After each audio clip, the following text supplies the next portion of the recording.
میرا کشمیر جل رہا ہے۔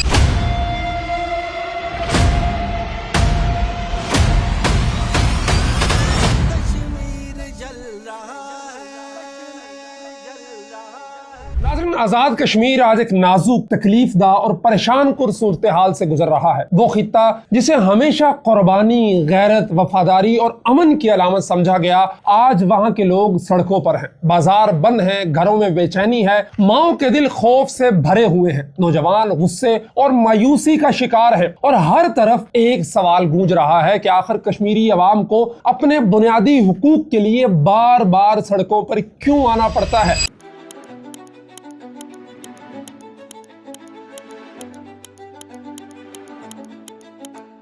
یہ صرف ایک احتجاج نہیں، یہ ایک طویل محرومی کا اظہار ہے۔ یہ صرف چند نعروں کا معاملہ نہیں ہے، یہ اس احساس محرومی کی آواز ہے جو برسوں سے عام کشمیری کے دل میں جمع ہو رہا تھا۔ وہ کشمیری جو پاکستان سے محبت بھی کرتا ہے، قربانی بھی دیتا ہے، سرحدی حساسیت کو بھی سمجھتا ہے، لیکن جب اپنے گھر کا چولہا جلنا مشکل ہو جائے، بجلی کے بل برداشت سے باہر ہو جائیں، آٹا مہنگا ہو جائے، روزگار محدود ہو، لیکن حکمران طبقے کی مراعات کم ہونے کا نام نہ تو پھر عوام کے دل میں سوال پیدا ہونا ایک فطری عمل ہے۔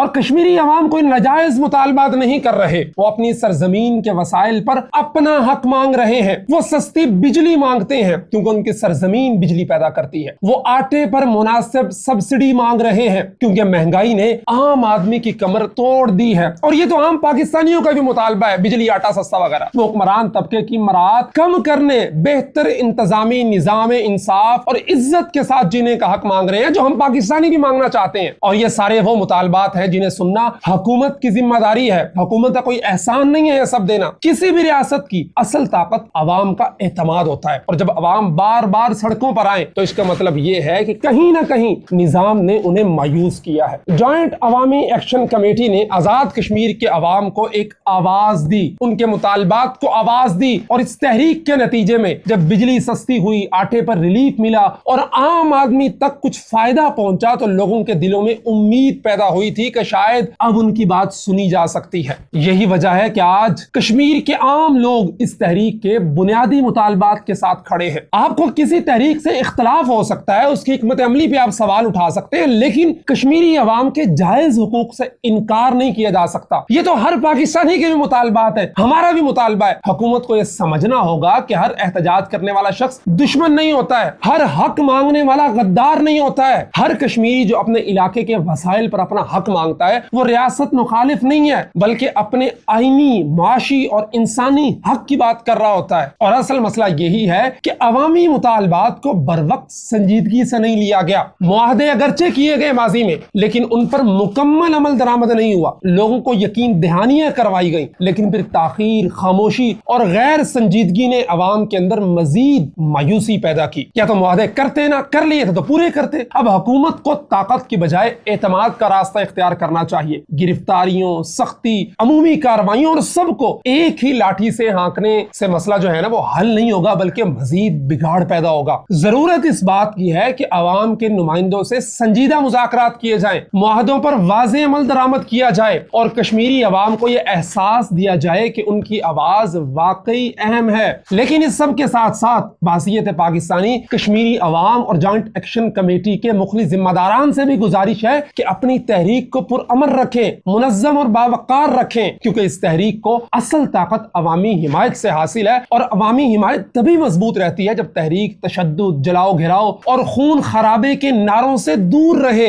ہم کشمیری عوام کے جائز مطالبات کے ساتھ کھڑے ہیں، مکمل انڈورس کرتے ہیں، ہمارے بھی یہ سارے مطالبات ہیں۔ پاکستان کے شہری ہونے کی حیثیت سے ہم ان کے حق کے آواز کے ساتھ کھڑے ہیں، ہم ان کے معاشی، انتظامی اور بنیادی حقوق کے ساتھ کھڑے ہیں، لیکن ہم یہ بھی چاہتے ہیں کہ جدوجہد ایسی ہو جس پر کل تاریخ فخر کرے، نہ کہ ایسی جسے شرپسند عناصر اپنے مقاصد کے لیے استعمال کر سکیں۔ اور حکومت سے گزارش یہ ہے کہ فوری طور پہ سنجیدہ مذاکرات کرے، جائز مطالبات تسلیم کرے، پہلے سے طے شدہ معاہدوں پر عمل درآمد کرے، غیر ضروری طاقت کے استعمال سے بچے اور عوام کے زخموں پر مرہم رکھے، اور عوام سے گزارش ہے کہ اپنے حق کے لیے کھڑے رہیں، اپنی آواز بلند رکھیں، اپنے مطالبات پر ثابت قدم رہیں، لیکن امن کے ساتھ، صبر کے ساتھ، حکمت کے ساتھ، کیونکہ کشمیر کا حق بھی ضروری ہے اور کشمیر کا امن بھی ضروری ہے۔ اور اس سب سے زیادہ جو قیمتی چیز ہے وہ ہمارے کشمیری ہوں یا پھر سیکیورٹی فورسز کے لوگ ہوں، ان کی جانیں قیمتی ہیں۔ ایک جان جس کی حرمت اللہ تبارک و تعالیٰ نے کعبۃ اللہ سے زیادہ بتائی ہے، اس کو بچانا بھی ضروری ہے۔ اللہ تبارک و تعالیٰ ہمارے ملک کو، اس خطہ کشمیر کو امن، سکون اور عافیت عطا فرمائے، اور ہمارے دونوں طرف کے طبقات کو وہ احساس عطا فرمائے کہ ہم ان چیزوں کو کس طرف لے کے جا رہے ہیں جس سے معاملات مزید بگڑیں گے سدھرنے کی بجائے۔ عافیت فرمائے، حفاظت فرمائے، اور اس ملک پاکستان کو اللہ دشمنوں کی بری نظر سے محفوظ رکھے۔ جزاکم اللہ خیر۔ السلام علیکم ورحمۃ اللہ وبرکاتہ۔